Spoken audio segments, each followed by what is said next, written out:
Hey guys, it's me Chan Dragon. Today I want to kinda give you tips, build, and guide about Ayaka itself, things to avoid, and how to use efficiently. Since I already using her around like over 6 months, something like that. So here's the recap that I can give you. This is kinda better the build that I did before. So let's get started then. First with the weapon, and then I only highlight a couple weapon that I think the one that very good for Ayaka in terms of free to play or well, because I already did the complete guide before, so I only mentioned in the short way in here. So the first one that if you want to pay or you want to spend your money, then the best one is Mid Splitter Reforge, because the stat gives you critical damage and the effect gives you elemental bonus that affect your normal attack, elemental damage, burst. So it's very good for her though. For that's the first one. If you the second, I think there's two that I think very solid, which is Primordial Jet Cutter, the one that I use right now, or the one the latest that they just released for Ayato, which is Harange Paku Futsu. That also works for Ayaka itself though. They both get benefit, increase their attack or the elemental, something like that, so it's good. But in terms of free to play, I don't know if this one considered free to play, but something that easier to get then at least. This the one is Black Sword. I think this is very very solid 4-star weapon, very easy to get. You just have to pay battle pass if you can, because if you manage to make until R5, I quite believe the in terms of charge attack, Ayaka charge attack will be stronger than R1 of Primordial Jet Carrier though. But other than that, if you cannot get Jet Carrier, the one that very free to play you can really craft, and then I think it's very solid is Amenoma Kageuchi, the one you can get well in the Inazuma region and you can craft. So that's also very solid.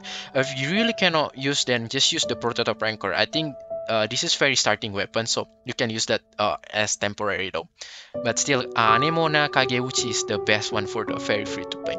Let's talk about artifact, which is one of the important aspect in character building. So in general, if you just want to use Ayaka in terms of general usage, then artifact set that very suitable is a 4-piece Blizzard Strayer. However, other than that, there's a couple that suit also for Ayaka, which is that I use right now, which is 2 Blizzard Strayer and 2 Gladiator Finale though. Or not, if you want to kind of focus more a little bit in burst, then 2 Blizzard Strayer, then 2 Noblesse Oblige.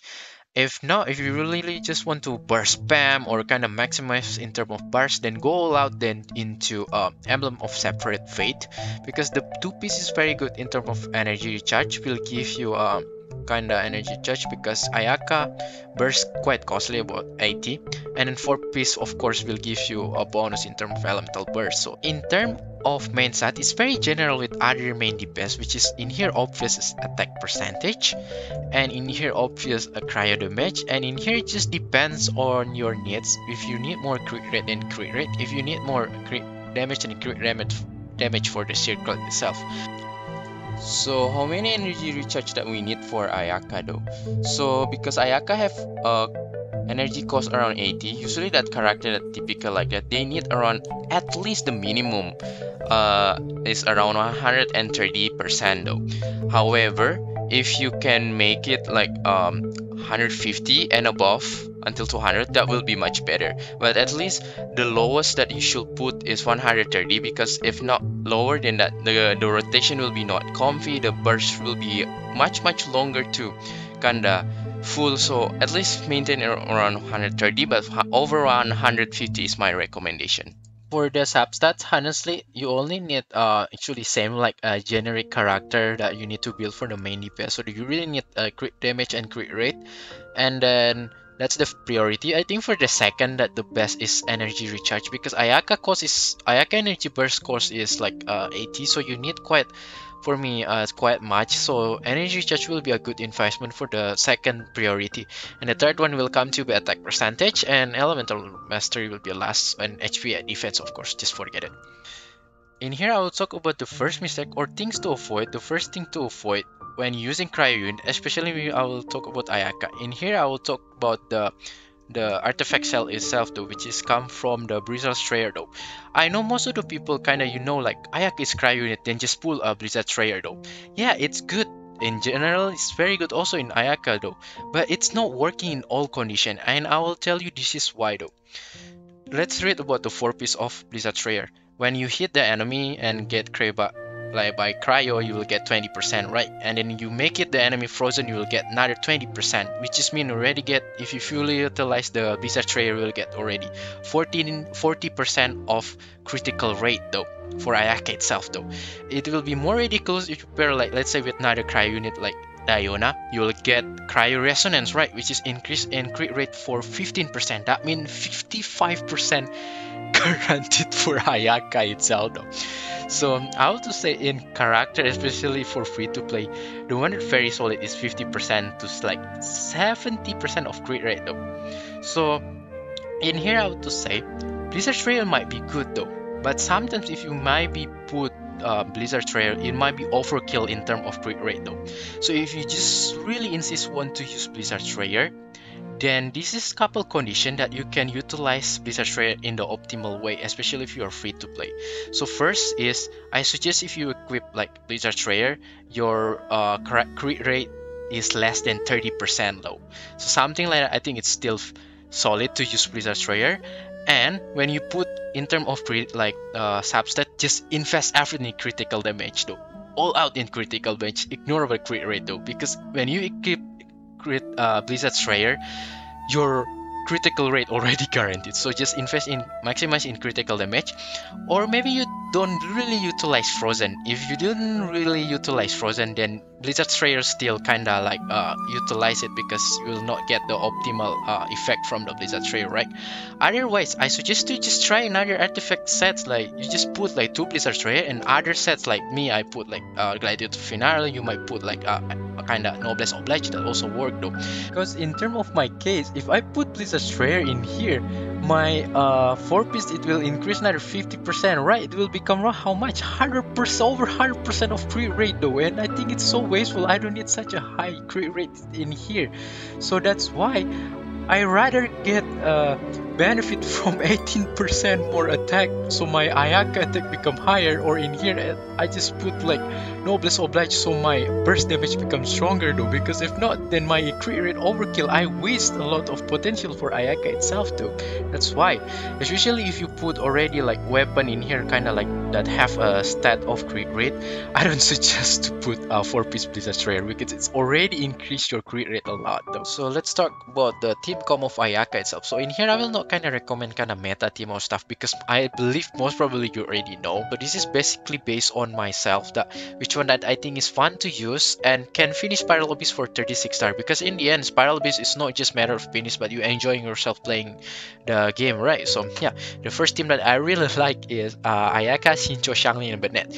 In here it's actually pretty fun, because you can trigger Frozen, can trigger Melt, or even you can just like wacky go all of the reaction, just everything at once, and it's so fun for me.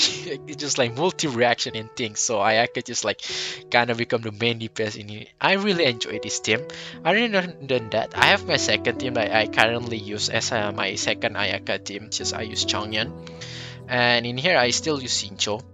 You can replace with Kokomi if you like, but I prefer Shincho, because in here I will put Diona, because Diona already heals. Unless you need double healer, then that's fine for Kokomi and Diona. So yeah, this is team that I like. It's semi mono cryo, so mostly using for a Frozen team.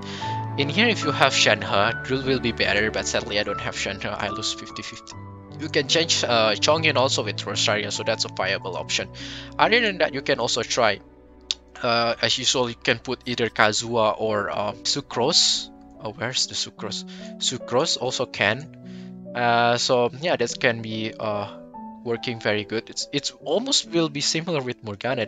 Shincho can also replace with Mona if you like it, as usual. So Shincho can replace with Morgana or Kokomi. It's different which one that you like, but I always prefer between Shincho or Mona though. So yeah, usually that's the team that I usually use. Other than that, if you ask me, you want to pair with Ganyu is fine, but I think Ganyu is very independent character. You put two solid character in the same team. I feel it's kind of waste a little bit, so I kind of want to use Ganyu in a different team. But if you really like this team, then that's fine for me. It's just like my type. So let's talk another tips about Ayaka itself though. This one about how to use Ayaka efficiently and reaching her potential though. So the first basic things or fundamental things about how to use Ayaka is don't forget to use her sprint as much as you can every 10 seconds.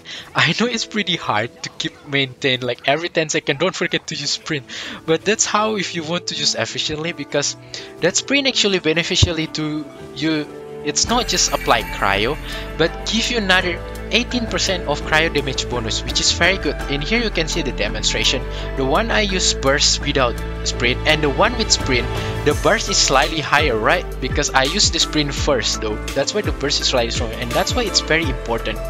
Another thing, if you want to use the charge attack efficiently, I might suggest you to use the slide and use the Hyoka, which is the elemental skill, because Ayaka passive is actually when you use Hyoka or elemental skill, the Ayaka normal and charge attack deal increase for 30% for 6 seconds though. That's why in here if you see the comparison, where the one I use with elemental skill and without elemental skill, my Ayaka charge attack with elemental skill is slightly higher, is just because that passive increased Ayaka charge attack though. So that's why it's very good and very beneficial.